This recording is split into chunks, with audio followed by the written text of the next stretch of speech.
What's going on, everyone? Welcome back to another episode of the JT Sports Podcast, aka JT Sports Live. I'm your host, JT.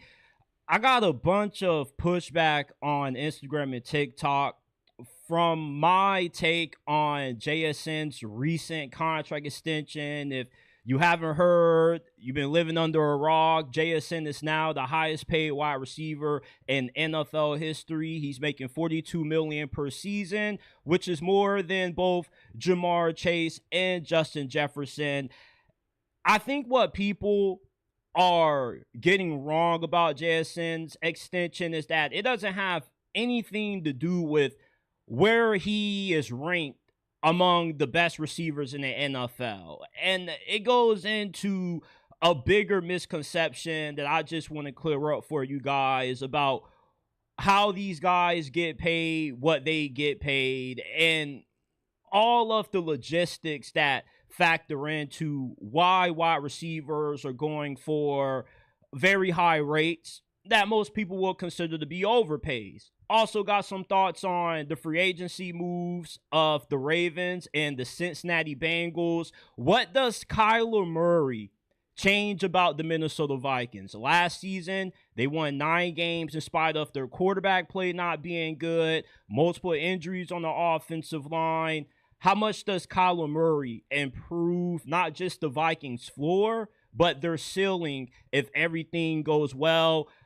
What's the truth about Mike Tomlin? What's Mike Tomlin's legacy? We know he's going to the Hall of Fame, but just how good of a coach was Mike Tomlin? And is he even remembered the right way?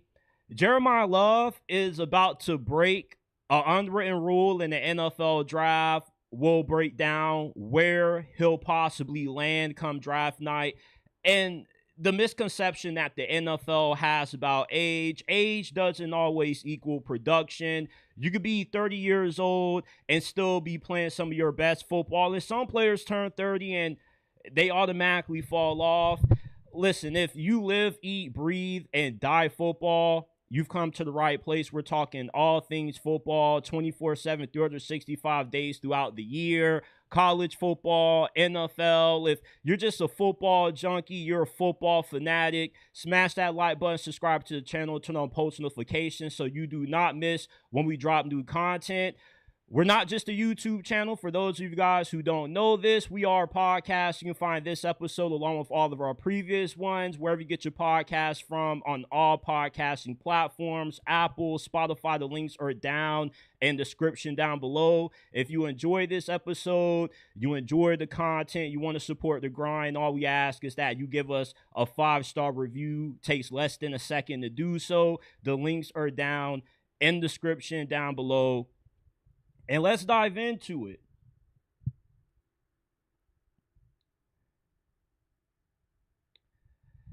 JSN has broke the wide receiver market in the NFL.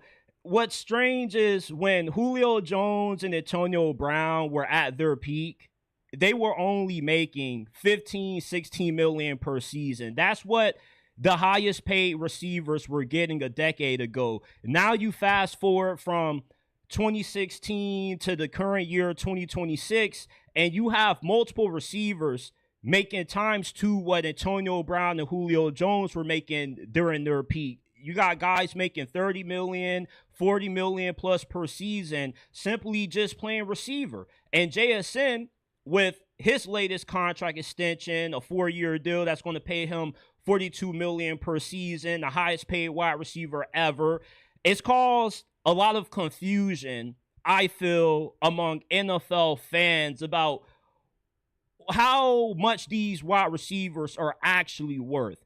Because JSN, he had a phenomenal season last year. He had the 7th most receiving yards in a single season. He was the offensive player of the year.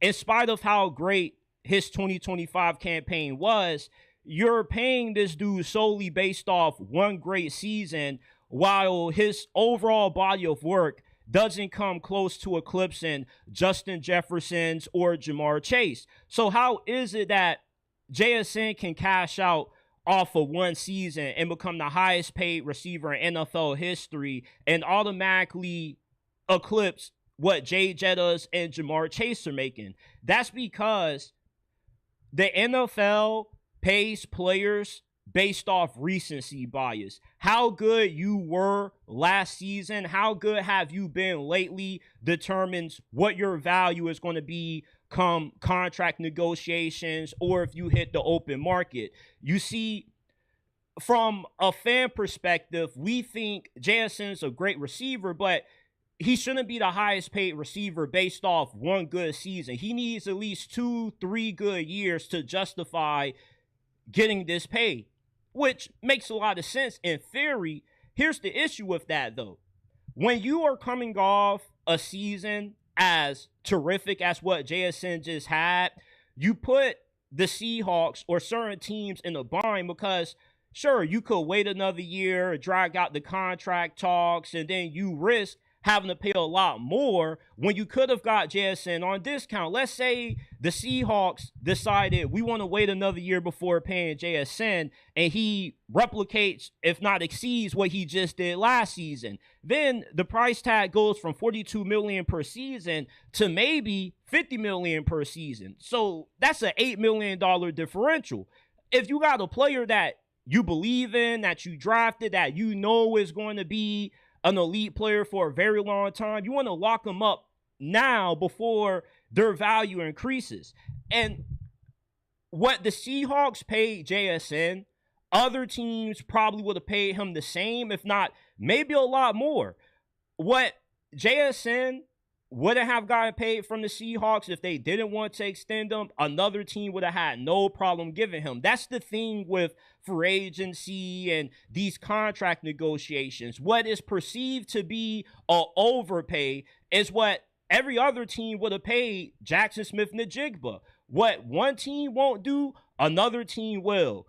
Another team would have given JSN the same contract, if not a better contract, than what he currently has with the Seahawks right now. And when you factor in the fact that the NFL increases the salary cap every single year, that raises the market value for not just the receiver position as a whole, but for the rest of the other positions in the NFL, offensive tackles, running backs, defensive ends, cornerbacks, they also are the beneficiaries from the league increasing the salary cap annually. And when the salary cap increases, you give teams more money to spend in free agency, but that also means players now have the ability to ask for more money, since when the cap increases, the market value for every other position increases, since you have a lot more to spend on average, which means that the demand and what these players can ask for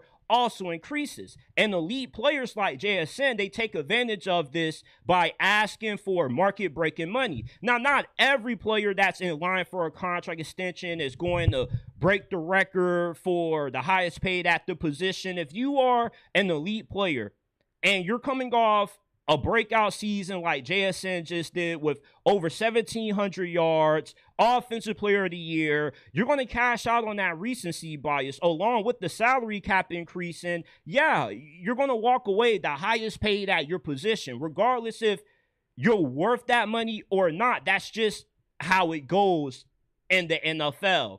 If you are an elite player and you're in the same stratosphere around a Jamar Chase or a Justin Jefferson, teams aren't asking themselves, is JSN worth being paid more than Justin Jefferson or Jamar Chase? Because it's not solely about right now. You also are trying to give these players contracts that not only pay them well, but also don't hurt you in the long term from a salary cap standpoint. If you pay JSN right now, his contract probably is going to look a lot better 3 years down the road when you see Puka Nacua getting paid 45, maybe 50 million per season. Let's say you got a guy like Jameson Williams. He has a breakout season this year. He ends up breaking the bank. So as more elite receivers continue to get new deals, you're going to see JSN's deal age a lot better. He's going to go from being the highest paid receiver in the league to probably 2 years from now, maybe being the 6th highest paid receiver in the league. Hell, DK Metcalf is making over $30 million per season, and he is nowhere near the same tier of receiver as what JSN is. But since he's a quality receiver based on what the going rate was for the receiver market last year, he was able to be the beneficiary of that. And also, the biggest factor in why receivers are getting overpaid so much in the league now is the evolution of offense, going from run heavy 15 years ago to now being a pass-heavy league. They said every year the NFL is a quarterback-driven league. You can only go as far as what your starting quarterback can take you, which means there is more dependency in the NFL now than what there was a decade ago on having good receivers. Decades ago, you could win a Super Bowl with a low-end wide receiver 1, maybe a high-end wide receiver 2. If you would have put last year's Buffalo Bills team in the NFL back in 2014, 2013, they probably would have won a Super Bowl, since that year's Bills team in 25 was better suited for what the NFL used to be. Now, with this being such a pass-happy league, you're not able to be as physical. You can't touch these wide receivers as much now as what you used to do years ago. It's increased their longevity. It's increased their productivity as a position as a whole, and it's raised their value. You see, when the NFL pivots, also the rest of the league, the players, they benefit off whatever direction the league is going. Now, if the league goes back to running the football, prioritizing, having good running backs, then you're going to see the wide receiver market fall off a little bit. But it doesn't seem like the wide receiver market is going to be falling off anytime soon. So JSN's deal isn't about him being paid more than Justin Jefferson and Jamar Chase. It's about getting ahead of the direction the wide receiver market is about to go. What JSN is making now is going to be pennies compared to what Puka Nacua, A.J. Brown, and some of the other top receivers are about to be making with the increase annually of the salary cap, with how much the NFL prioritizes throwing the football. Quarterbacks are now more dependent on good receivers more than ever. And what one team wouldn't pay JSN, another team would have had no problem paying JSN. That's just the way the NFL is right now when it comes to the wide receiver market and why these guys are getting massively overpaid.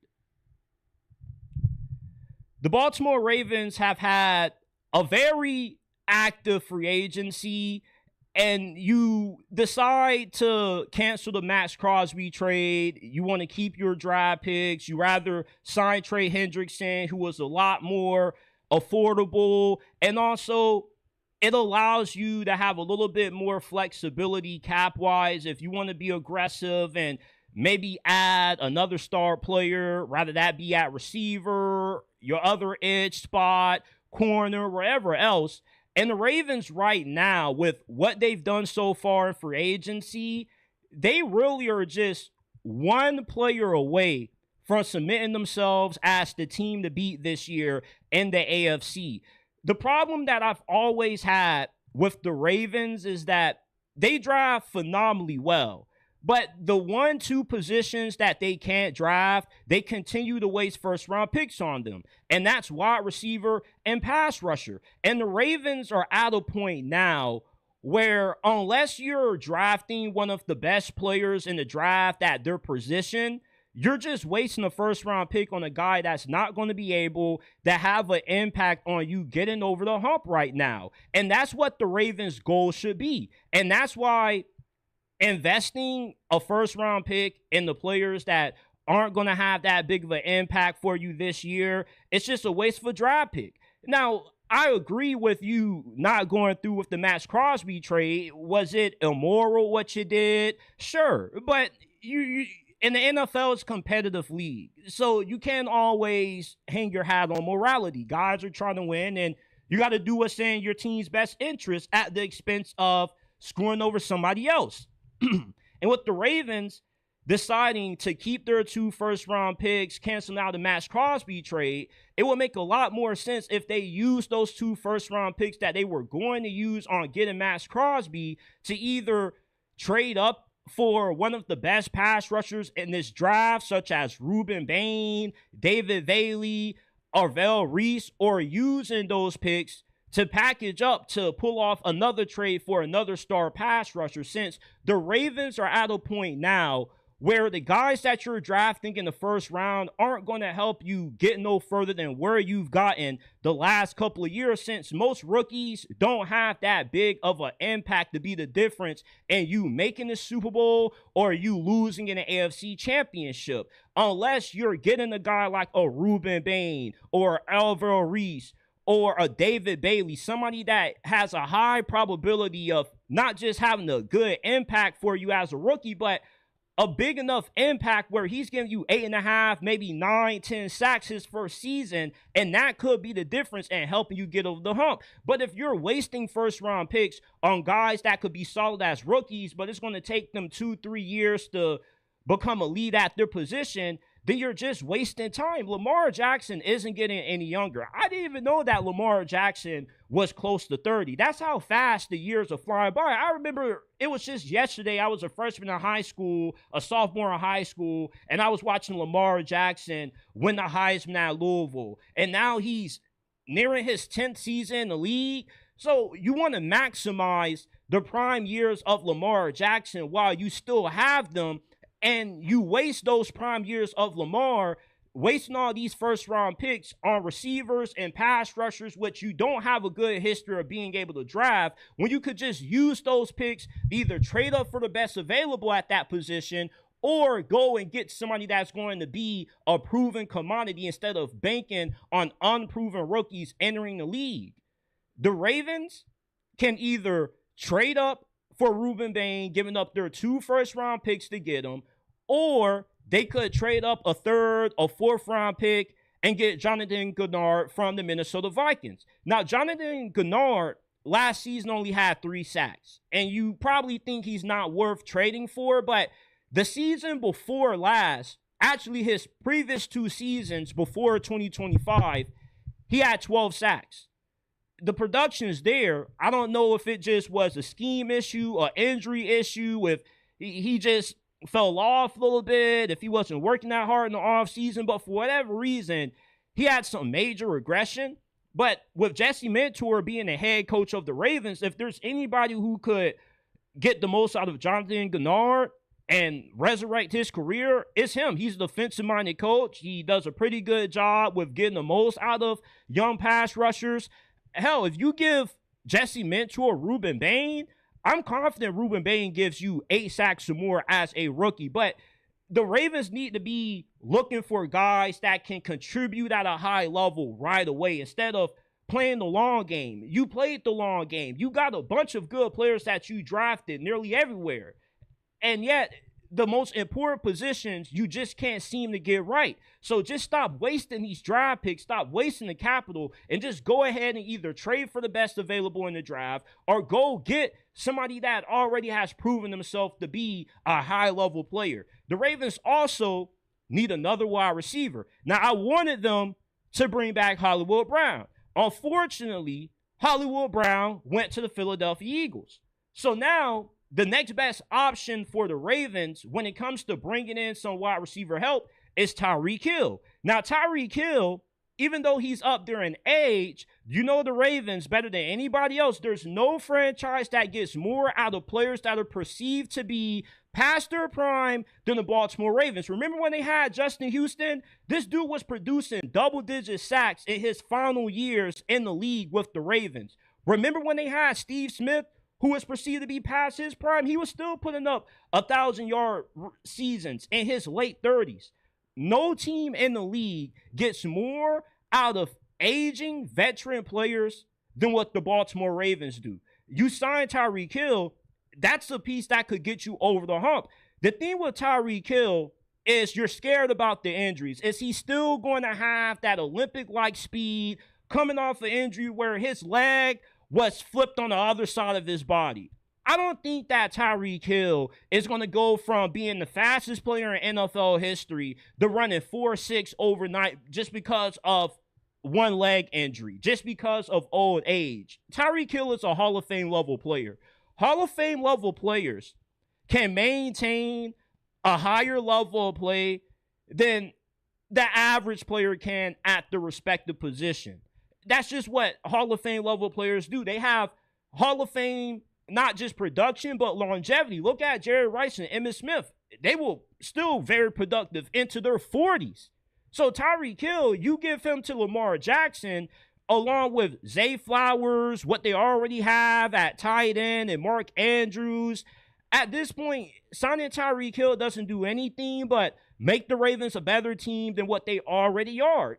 And it's a low-risk, high-reward kind of move. Tyreek Hill isn't going to be asking to be the highest-paid wide receiver in the league. Hell, I think that you could get Tyreek Hill for a lot lesser than what you got OBJ for. You gave OBJ a few years ago, what, $18, $19 million? Now, you somewhat overpaid him because Lamar wanted you to get OBJ. But Tyreek Hill, I could see you getting Tyreek Hill for a veteran minimum deal. Maybe you get him for a 1-year deal, $10, $11 million. You add a few incentives on top to make it $15, $16 million to kind of make it a little bit more incentive, or you just make it a little bit more easier for him to take the deal.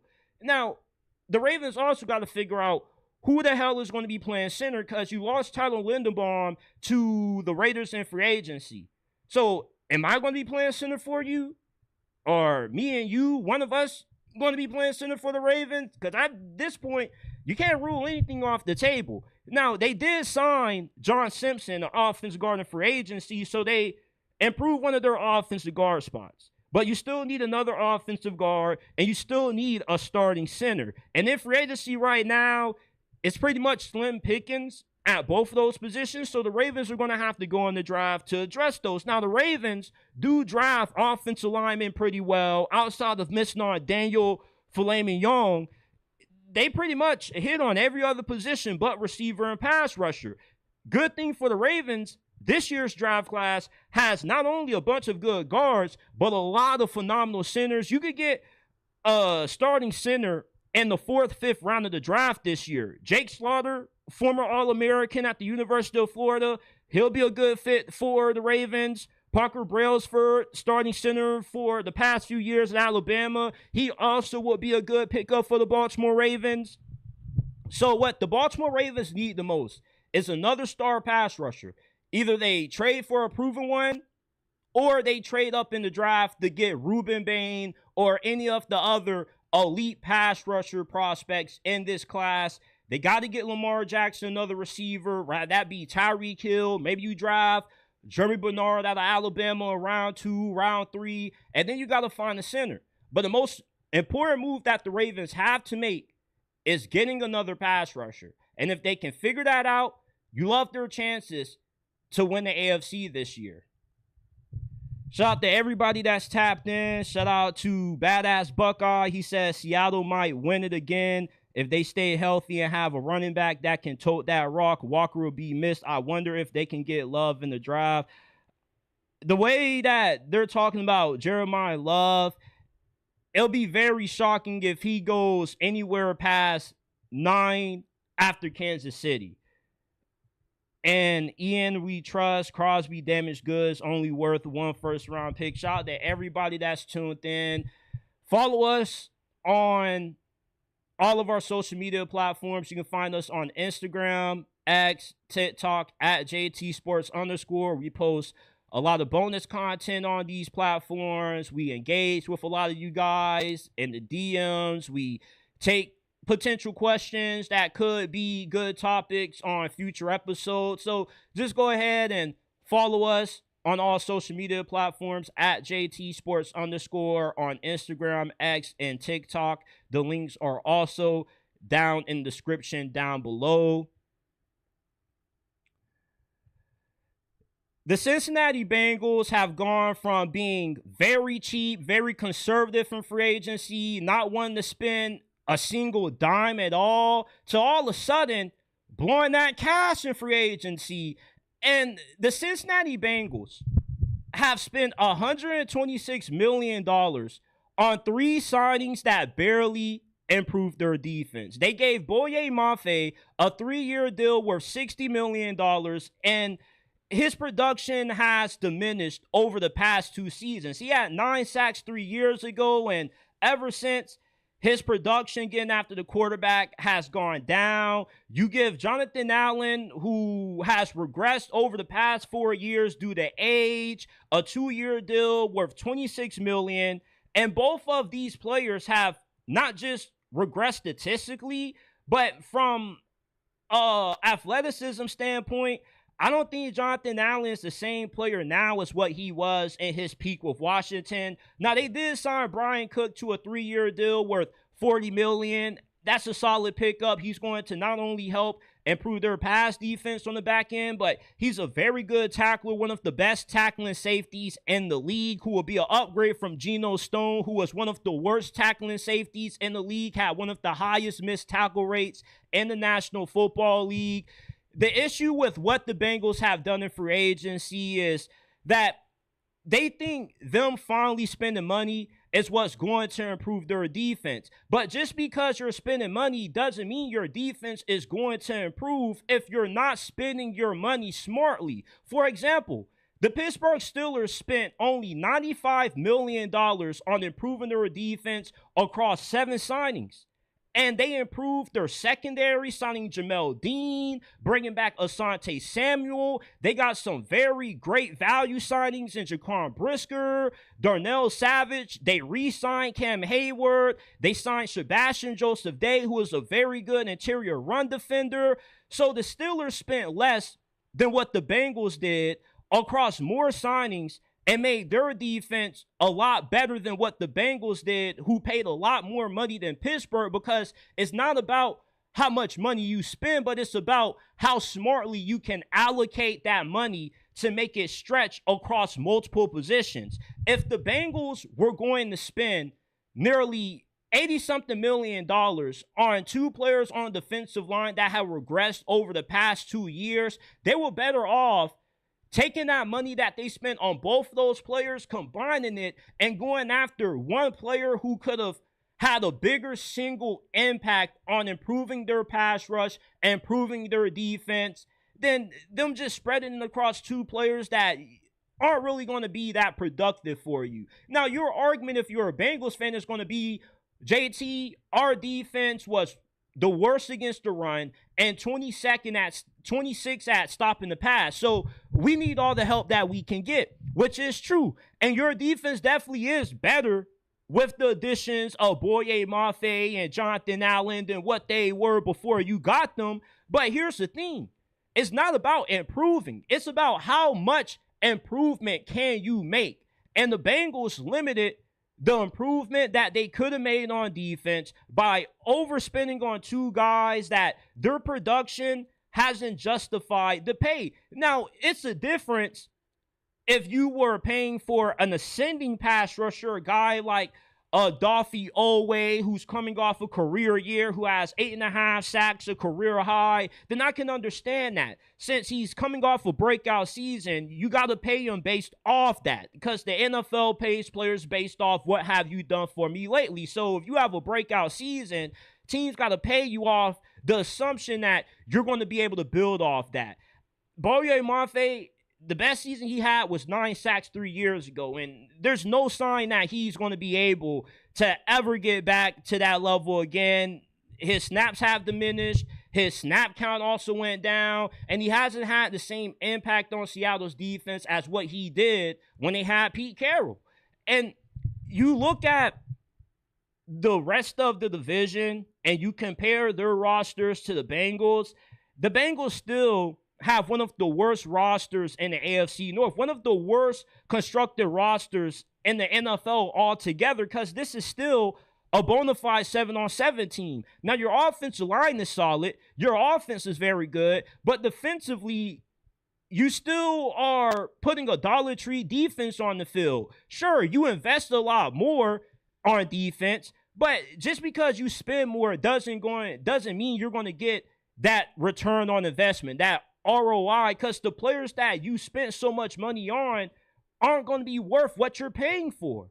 So essentially, the Steelers got more out of what they spent on their defense than what you did, despite you investing a lot more into this side of the ball than what the Steelers did. This is the difference between a well-ran organization and a horribly ran organization. Horribly ran organizations, when the offseason first starts, they look at all the money that they have to spend. They look at how much cap space they have, and they say, oh, boy, we about to go out. We about to have us a buffet. It's about to be all you can eat. And they're just ordering stuff off the menu, not paying attention to the price. Then once they see the bill, they're like, oh, shit, this is a lot more than what we thought. Meanwhile, the Steelers and the Ravens, they're getting not just good players, but they're signing them for very good value deals. Like, they get Trey Hendrickson for the Baltimore Ravens for $28 million per season is a bargain. Because it seemed like this dude was trying to get $35 million plus out of everybody that he was interacting with. That's smart business. It's not about how much money you can spend. It's about how smartly can you spend your money to improve as many positions as possible. And the Steelers did that better than the Cincinnati Bengals. The way that the Bengals can still somewhat improve this defense in spite of the huge overpays that they've made in free agency is, for one, they got to get it right with the 10th overall pick. The Bengals, it's literally impossible for them to fuck it up with where they're picking in the first round, 10th overall. You're either going to be able to get Caleb Downs, Mesur Delane, or any of the top available pass rushers at that spot. So you're guaranteed to get an impact player on your defense that not only is going to improve your defense right away, but you're also going to have a long-term building block. If the Bengals get Caleb Downs at 10, you got to be celebrated. This is a top 3 player in the draft. This is Derwin James 2.0.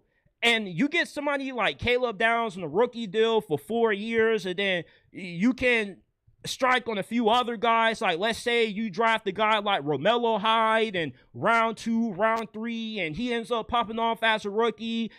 If the Bengals can get it right with their first 2 picks of this year's draft, it's going to tremendously help out their defense, and it's going to feel a lot better within the Bengals organization what they invested in on defense. Because I'm not saying these are necessarily signings that are destined to fail, but they are signings that are very sketchy, since the guys that you're paying a lot of money to, Boye Mafe, Jonathan Allen, the production just doesn't match what they're getting.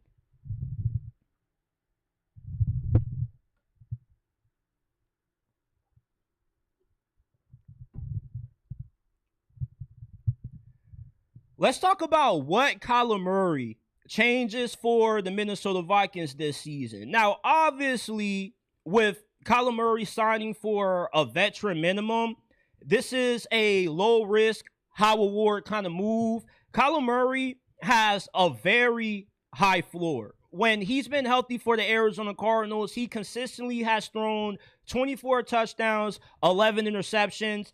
That makes him around an average quarterback. Now, when you take a quarterback that has all the elite high-end physical traits, good athlete, elite arm strength with average production out of a bad situation, and you insert him on to the Vikings, who have great receivers, one of the best offensive minds in the game, his ceiling can be elevated. His floor can also be elevated. And remind you, Kyler Murray, no matter how you feel about him, he's better than J.J. McCarthy. J.J. McCarthy was one of the worst quarterbacks in the NFL last year. Not just one of the worst starting quarterbacks, but one of the best quarterbacks overall. We're talking about both starting quarterbacks and backup quarterbacks. J.J. McCarthy probably was the 49th or the 48th worst quarterback in the National Football League last year out of backups and starters. And somehow, Kevin O'Connell managed to finish with a 9-win season in spite of having some of the worst quarterback play in the NFL. You put Kyler Murray on this year's Vikings team, J.J. McCarthy, he's not going to see the field. He's going to be out of there.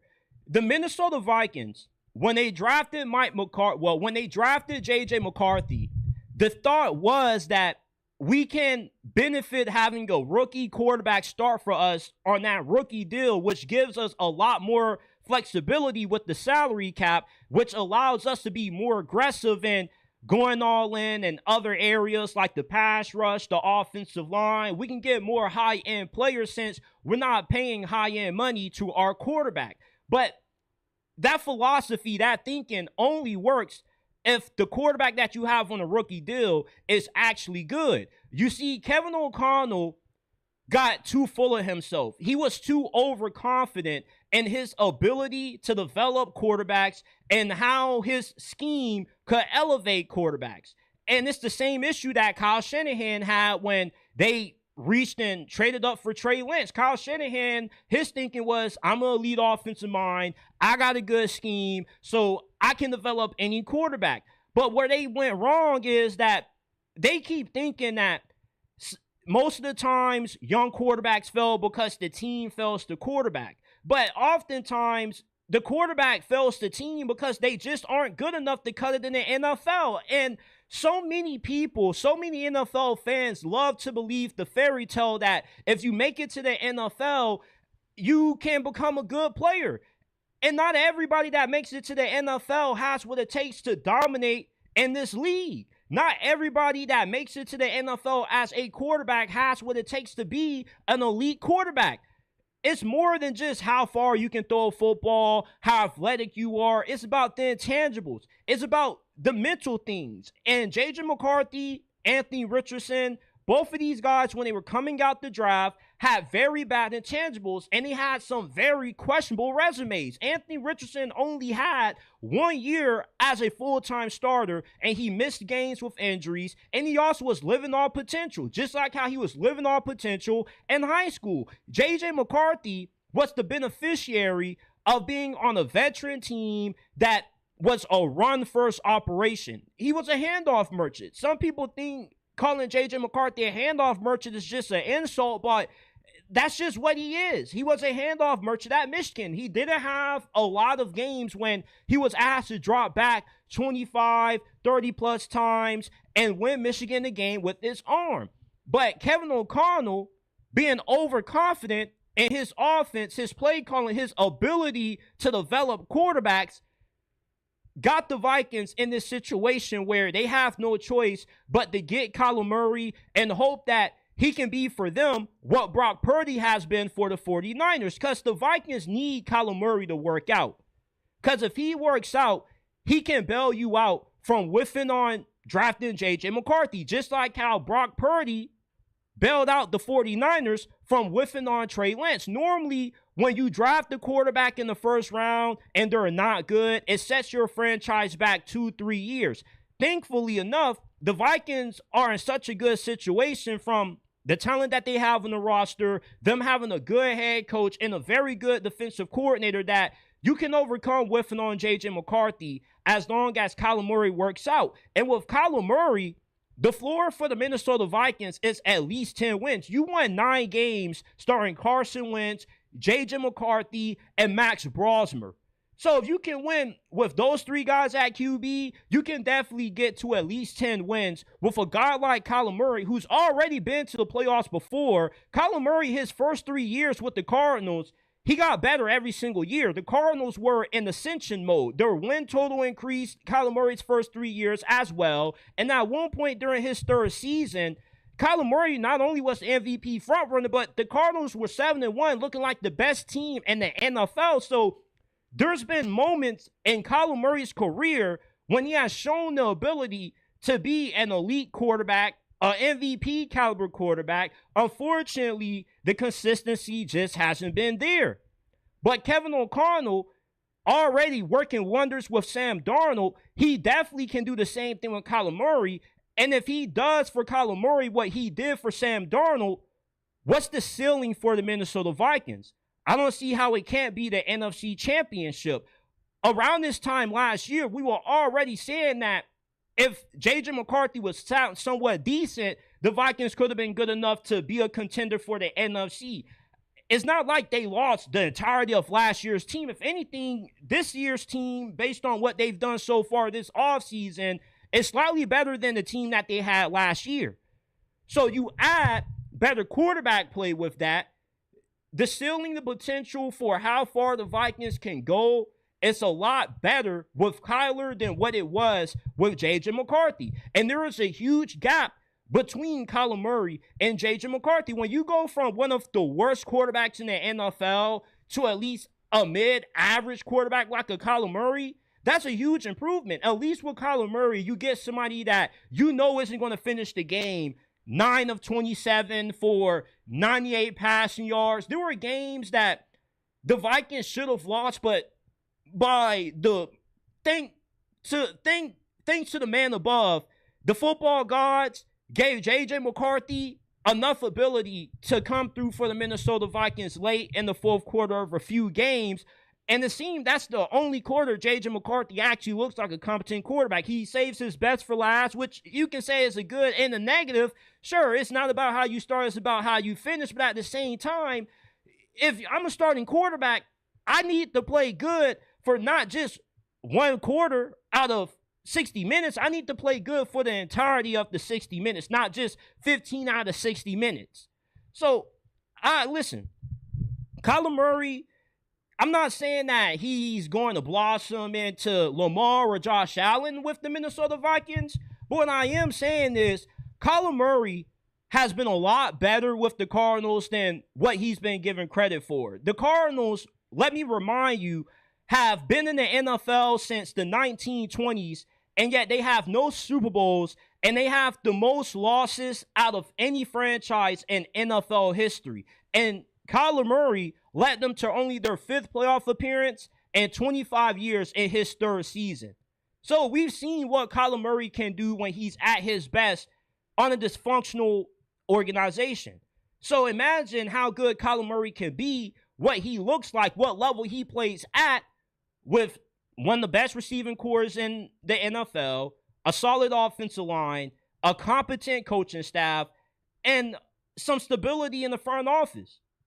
You can see the same thing with Kyler Murray as what you just saw these past 2 years with Baker Mayfield, Sam Darnold. Every year we're going to see a redemption story. Some years you're going to have guys that weren't expected to be good at all, that never were good, that end up shocking us, like Malik Willis. Then you're going to have guys like Kyler Murray that were drafted high, showed a few flashes early, but just weren't that consistent. They go to the right situation, and boom, they end up being franchise quarterbacks.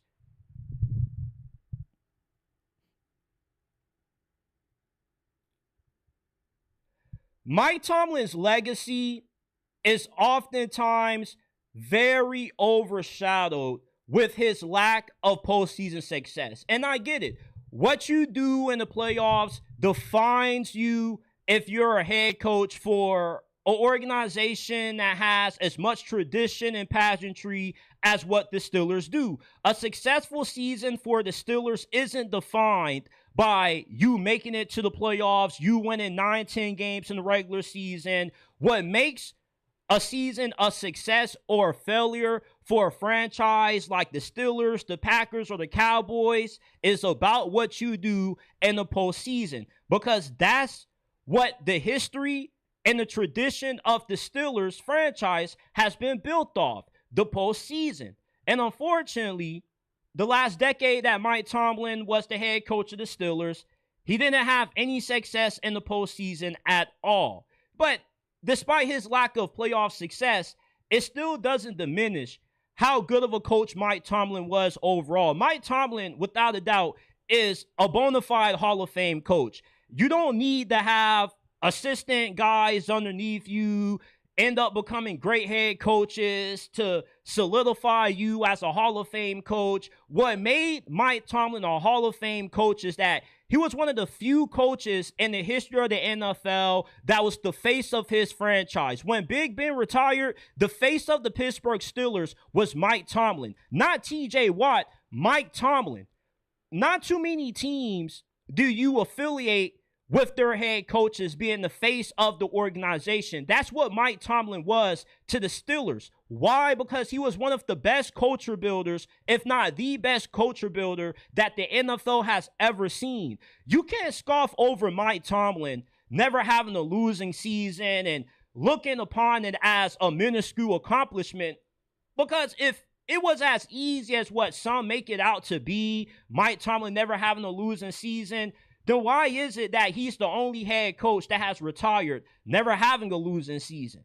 So if it was as easy and as minuscule of an accomplishment as what it's made out to be, other head coaches would have been able to do the same thing Mike Tomlin has done. Sean Payton is probably perceived by most of you guys to be a better head coach than Mike Tomlin, and yet he's had several losing seasons. He hasn't had a lot of postseason success as of late. This dude underachieved for Drew Brees. Same thing with Mike McCarthy. Some probably will feel that he's on the same level as Mike Tomlin, but just knows a lot more about offense. But even Mike McCarthy has been a little bit more successful in the postseason than Mike Tomlin, and still has come up short in certain moments when he had a prime Aaron Rodgers or Dak Prescott playing at an MVP level. But the thing with Mike Tomlin that separated him from any other coach is that he never needed to have a stacked team, a great quarterback, to at least get you to the playoffs. And there is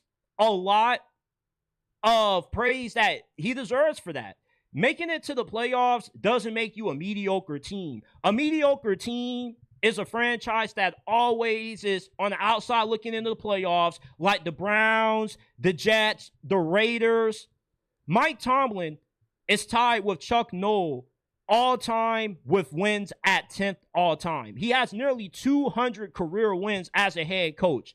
Mike Tomlin, his longevity, his consistency is all because of the culture that he built in Pittsburgh that sustained for a span of 2 decades. Mike Tomlin, after Big Ben retired, was winning with trash quarterbacks. A lot of quarterbacks that Mike Tomlin had to start over these last 5 years would have gotten a lot of other head coaches fired. He made it to the playoffs one season, having to start Mitchell Trubisky, Kenny Pickett, and Mason Rudolph. There aren't too many other head coaches that have had the amount of success that Mike Tomlin has had with bottom-of-the-barrel quarterback play.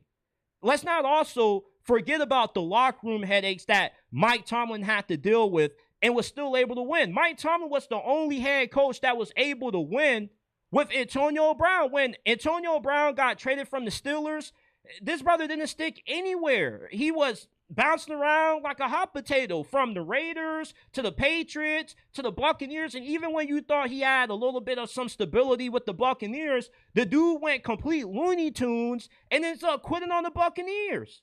Mike Tomlin was the only person who was able to reel in the head case that was Antonio Brown. You get a lot of props from that, because with how Antonio Brown just completely went off the rails after he left the Steelers, you got to wonder what the hell was really going on when Antonio Brown was on the Steelers. How much were the Steelers really covering up for Antonio Brown? How much about Antonio Brown's crash outs were Mike Tomlin and the Steelers organization truly hiding? This dude was also winning with Martavis Bryant and George Pickens. You don't have the longevity, the success that Mike Tomlin has had in the NFL without being an elite culture builder, without being one of the more consistent coaches that the NFL has ever had. Say what you want to about Mike Tomlin always coming short in the playoffs over the past decade, but being able to at least win 9 games or more, there is a lot that gets overlooked about that from Steelers fans, because how Steelers fans perceive Mike Tomlin is based off the expectation that you have had for the franchise. But if we look at the overall expectations for head coaches in the league, a guy like Mike Tomlin probably would have a lifetime contract if he was the head coach of 90% of the other teams in the NFL. Another thing about Mike Tomlin is he's one of the best motivators of all time. Something that the Steelers have always been known for under Mike Tomlin is they were always going to give you a dogfight in the big game. No matter if you were a better team than them, a Super Bowl contender, the Steelers were always at their best under Mike Tomlin when they were underdogs, when they weren't given the shot to win. And there's been so many great moments that the Steelers have had under Mike Tomlin, when they beat the odds, they weren't expected to beat a team that was far superior than them from a talent standpoint, from a quarterback standpoint, and yet the Steelers somehow find a way to pull off the W. But the downside is the Steelers constantly played down the competition. They played up the competition, but they always played down. How many times did you see the Steelers lose to one of the worst teams in the NFL late during the season when they're fighting for a playoff spot? I remember a few years ago, I believe it was 3 years ago, it was late down the stretch. The Steelers had turned their season around. You had Mason Rudolph at quarterback, and you drop a game to Arizona, who was garbage that year. And then the following week, you drop a game to the New England Patriots, who I believe was starting Bailey Zappi, if my memory wasn't mistaken.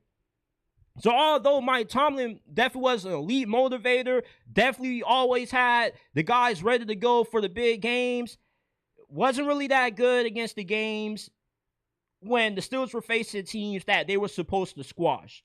But never having a losing season, though, if it was as easy as what it's made out to be, with how people just make it a minuscule accomplishment, every other coach would have never had a losing season. The thing with the Steelers, throughout the 20 years that Mike Tomlin was roaming on the sidelines, it didn't matter who was playing quarterback, it didn't matter how good the team was, as long as you had Mike T on the sidelines, you at least were winning 9 games. And I do feel there is something in being able to say that. Mike Tomlin held his own self back from being a better head coach than how he's viewed. He's going to the Hall of Fame without a doubt, but he could have been a top 5 head coach all time if he was better at assembling an elite coaching staff. And when you're a CEO coach like how Mike Tomlin is, you're not really an X's and O's kind of coach. You're more so just a good raw guy. You get the guys ready to play, and you're just good at overseeing everything. Your assistant coaches, your staff that you surround yourself with is what makes or breaks you. And even though Mike Tomlin was a good coach, you can only go as far as what your coaching staff can take you in the postseason. Once you get into the playoffs, being a great motivator, being a good CEO head coach doesn't get you no further than the first round of the playoffs, because you're going up against not just very good CEO coaches, but some of these guys are very good X's and O's guys, very good tacticians. And Mike Tomlin, not saying he didn't know anything about the X's and O's, but that's not what his calling card was. And that's why oftentimes the Steelers came out flat in their playoff games. They were unable to make adjustments in the second half. And Mike Tomlin just handicapped himself because he was unwilling to hire outside the norm. He just hired what he was comfortable with. He just hired with what he was familiar with. And that's why when the Steelers lost Bruce Arians and Mike Tomlin made a decision to get rid of Dick LeBeau, the Steelers never had the same amount of success in the postseason after those firings. And it also didn't help that Mike Tomlin was Stevie Wonder when it came to the fucking offense, bro. Mike Tomlin didn't know a doggone thing about what a good quarterback looked like, what a good offensive lineman looked like. He may have knew a thing or two about receivers, since the Steelers were always getting it right at receiver. But Mike Tomlin just didn't really have a good eye for how to evaluate talent properly on offense. And I also believe that the standard of the Steelers diminishing or going down over the last few years, over the last few decades, is not just a Mike Tomlin problem, but it also was a Kevin Colbert problem, the previous GM before Amar Khan took over. You see, Mike Tomlin, when he was with the Steelers for as long as what he was, based off the longevity that he had with the team and the franchise, he had a little bit more say when it came to the personnel decisions than what he had when he first became the head coach of the Steelers. Because when you're with the franchise for so long, for like 15, 20 years in, of course they're going to give you a little bit of a say. Even if the GM is the guy responsible for cutting the checks and assembling, putting together the team, you're going to listen to a coach that you've employed for a very long time because you trust him. You trust his football brain, and you just have a very good working business relationship with him. So if Mike Tomlin having a little bit more say in the personnel, you kind of saw the Steelers drafting wasn't as good. It started the whiff on a lot more guys on offense. It started to whiff at quarterback. They had a few whiffs on a defense. So when you factor in the good and the bad when it comes to Mike Tomlin, he still is a Hall of Fame head coach. Look, Mike Tomlin wasn't the perfect coach. There is no such thing as the perfect coach. You can't name a single head coach, no matter how good they were, that had no flaws. Mike Tomlin had his flaws, but what made him a Hall of Fame head coach, the 20 years that he was with the Steelers, oversees the flaws that he had. I am not going to remember Mike Tomlin going a decade without a playoff win when he's inducted into the Hall of Fame. How I'm going to remember Mike Tomlin when he gets into the Hall of Fame is a guy that never had a losing season because he built one of the best cultures in NFL history. He was able to win with players that would even have lasted more than a season or two on any other team. And he was a great motivator, a great leader of men.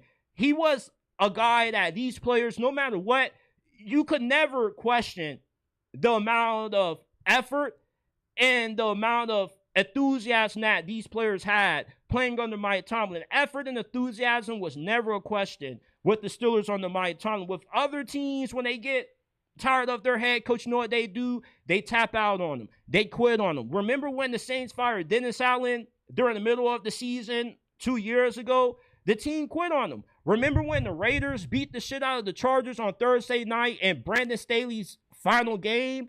The Chargers quit on Brandon Staley. Never once have the Steelers quit on Mike Tomlin. Now, there's been games when the Steelers have been blown out just because they lost to the better team.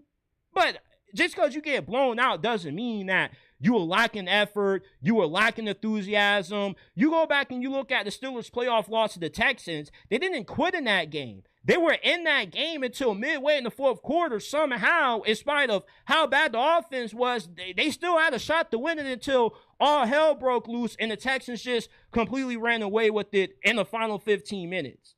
So I'm going to remember a lot more of the good about Mike Tomlin, the culture that he built, the sustained success he had over 2 decades coaching the Steelers, the 2 Super Bowls that he went to, winning one, losing the other, more so than I'm going to remember about the flaws of Mike Tomlin. Because there is no perfect head coach. And Mike Tomlin, I'm going to miss this brother on the sidelines coaching the Pittsburgh Steelers. It's going to be weird as hell watching the Steelers in week 1 and not see Mike T on the sidelines. It's going to be weird as hell not listening to Mike Tomlin's weekly pressers, not getting the raw Mike Tomlin quotables that you normally get.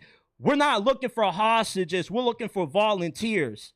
I'm going to miss those. I'm going to miss everything about Mike Tomlin. Like, me being a fan of the Steelers for so many years, this being the only team I've been a fan of the NFL, Mike Tomlin is part of the reason why I've loved the Steelers for so many years. And I'm still going to love the Steelers in spite of Mike Tomlin being gone. But when you thought about the Pittsburgh Steelers, you always thought Mike Tomlin. He's the face of the franchise, and now he's gone. And I'm going to miss him. Regardless of the shortcomings that he may have had in the playoffs, there's still a lot of great things that Mike Tomlin did in his career. And I just kind of hate how a lot of Steelers fans, a lot of former players that played under Mike Tomlin just try to shit on this dude because he's a CEO head coach, and CEO coaches don't get the same respect that guys like Sean McVay, Kyle Shanahan that are more hands-on with a specific side of the ball do. But Mike Tomlin was a damn good football coach. And it kind of disappoints me how many people I hear every day try to diminish how good of a coach this dude was when he's going to the Hall of Fame. First class ticket into the Hall of Fame. I don't know if he'll be a first ballot inductee into the Hall of Fame, but he definitely is going to have a shrine in Canton. And if you're a Hall of Fame coach, you're a Hall of Fame coach. Nobody can take that away from you. So not just anybody gets into the Hall of Fame. So if Mike Tomlin's going into the Hall of Fame, that means he had to be somewhat of an elite coach in some capacity. Shout out to everybody that's tuned in. Shout out to Kazir Gordon. He says my favorite talking head. Laugh my ass off. I appreciate that, my dude. Shout out to M Sparks. He says, what's good, JT? Pittsburgh Steelers for life. Not a Tomlin fan. We can't stand. Fool in the Berg. Average at best. This fool kept us in bad draft position. Tomlin never built his own championship team. 19 years, way too long. Should have put that fool in the gray home. I mean, like, Chuck Noll kind of had the same ending that Mike Tomlin had, though. It's just Bill Cowher, Chuck Noll, they all went out the same way that Mike Tomlin did. Like, I get it that Mike Tomlin has his fans and he has his detractors, but this dude is going to the Hall of Fame, bro. This dude has the 10th most wins in NFL history. He's the only head coach to never have a losing season. He's a Super Bowl champion. He's going to the Hall of Fame. If I were to ask you right now, who is a better coach, Sean Payton or Mike Tomlin, you probably say Sean Payton. But the same criticisms that you have with Mike Tomlin, you're going to have those same criticisms with Sean Payton. Sean Payton had one of the greatest quarterbacks in NFL history and only had one Super Bowl to show for it. You know, there are plenty of other coaches that folks are going to perceive to be better than Mike Tomlin that also came up short. There's only a handful of coaches that are undisputable that have multiple Super Bowls, multiple championships, Bill Belichick, Andy Reid. But look, they don't let anybody into the Hall of Fame. The NFL Hall of Fame is probably the hardest Hall of Fame to get into. In the NBA, MLB, they seem to just let anybody into the Hall of Fame. So, listen, I get it that we all have our different opinions, but I really don't get how people can have so much disdain for Mike Tomlin and just try to diminish what the brother did. You feel me? Because, listen, if never having a losing season was average, then every other head coach would have been able to do it. If Mike Tomlin was an average head coach, then why is it that he was the only head coach throughout 20 years in the league that lasted that long, that had the body for it, that had the longevity, that had the consistency that all these other head coaches didn't seem to have?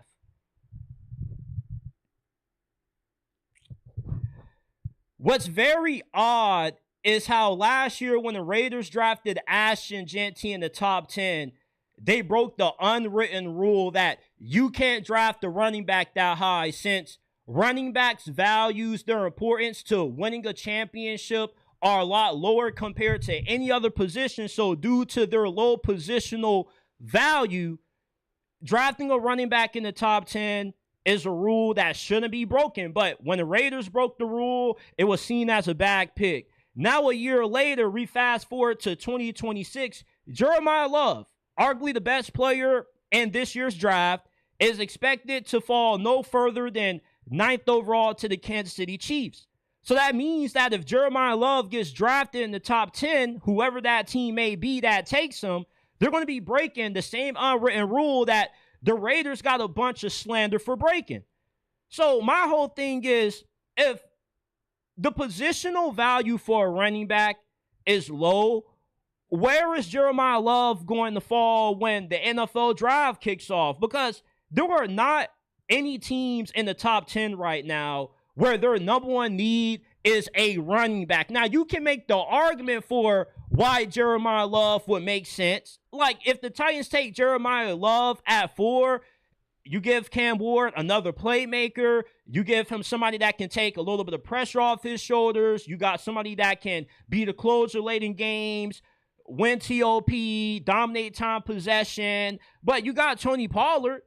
Now, sure, Jeremiyah Love will be an instant upgrade from Tony Pollard, but is Jeremiyah Love a more important need than you drafting a pass rusher? Because as much as Cam Ward would love to have Jeremiyah Love in the backfield, I'm pretty sure he would love to have his former college teammate Ruben Bain rushing the opposing quarterback he's going up against just as much as he will want Jeremiyah Love. And having an elite pass rusher has a bigger impact on wins and losses than having an elite running back. You got Tony Pollard. Sure, there's a gap between Tony Pollard and Jeremiyah Love, but if you have a good offensive line, it doesn't matter who you have at running back.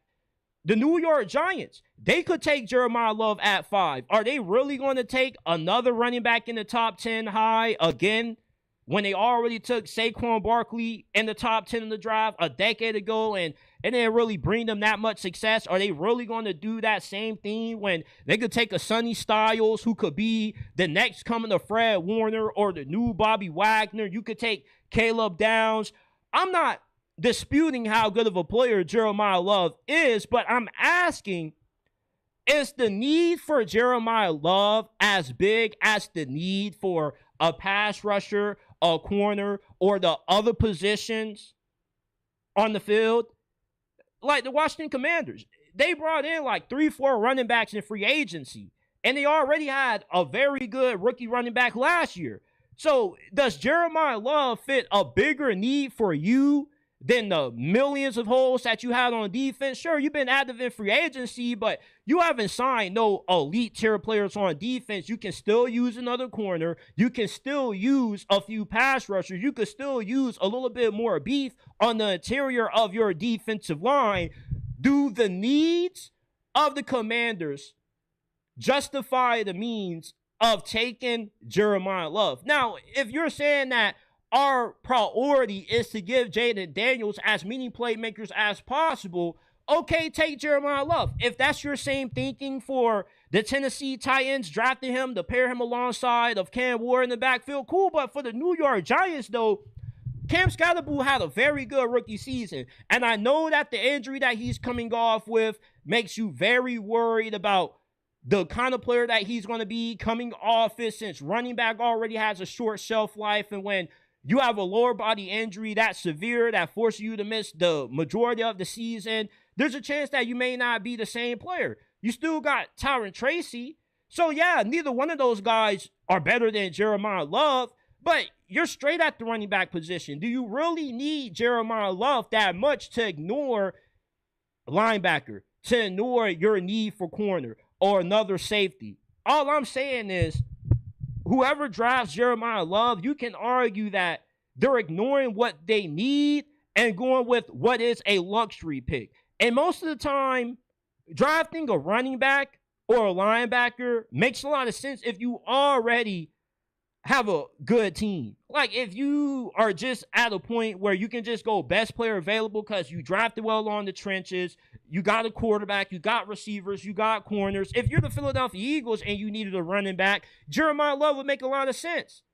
But if you're the Titans, the Giants, the Commanders, you got so many other positions that you got to address with a pick so premium. Is Jeremiyah Love worth skipping on one of your needs? Is the draft really as deep as what you believe it to be, where we could pass on a guy like a David Bailey or a Reuben Bain for a Jeremiyah Love, and we can double back to round 2, maybe get Romello Hyde or a guy like R. Mason Thomas who can come in and have some of an impact day 1 for us as a rookie, day 2, day 3 of the draft? These are the questions that you got to have when you're going to break the unwritten rule that the NFL draft has, where you can't draft a running back in the top 10. Drafting a running back is seen as a crime against the football gods. It's a crime against humanity in the NFL. Because, listen, I'll be shocked if Jeremiyah Love falls out of the top 10. But there is a possibility that maybe he doesn't go in the top 10 because other teams know he's a great player, but their needs far exceed the need to draft him. Like, I could see him falling to 9 to Kansas City. Sure, Kansas City already paid Kenneth Walker a big contract in free agency, but there's nothing wrong with having 2 good backs. The majority of the NFL goes running back by committee. They have 2 good running backs. There's only about 2 or 3 teams that don't go RB by committee and just have a full-fledged workhorse RB1. And look, there's not too many of those teams. And even those teams could use another running back, especially somebody as good as Jeremiyah Love. Hell, maybe the Minnesota Vikings trade up for Jeremiyah Love. They already are picking at 18th. They got the trade capital. They got the ammo to initiate a trade into the top 10. Sure, you got Aaron Jones, but you've already kind of entertained the idea of moving on from Aaron Jones. You brought him back because he's on a cheaper deal. But look, I'm not ruling out the possibility of Jeremiyah Love going in the top 5, the top 10, but I'm also not sleeping on the possibility that maybe he falls out of the top 10. because he's a great player, but maybe the positional value doesn't exceed the positional needs that a lot of teams in the top 10 have right now, because there are a lot of teams in the top 10 that I look at that have way bigger needs than running back. Running back is kind of like fourth or fifth on their list of needs. They need pass rushers. They need offensive linemen. If you don't have the line of scrimmage secure, then it doesn't matter who the hell you have at running back. Look at Ashton Genty last year. The majority of his rushing yards came off what he did after contact. Dude literally was getting the ball, getting met in the backfield instantly, and having to break off 3-4 tackles right out the gate.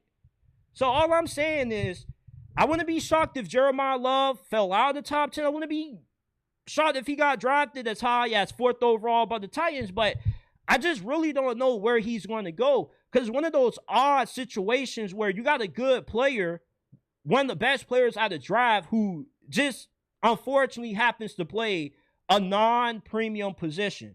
And it's a lot easier to find good running backs in the draft than there is to find an elite pass rusher or an elite corner or an elite offensive lineman.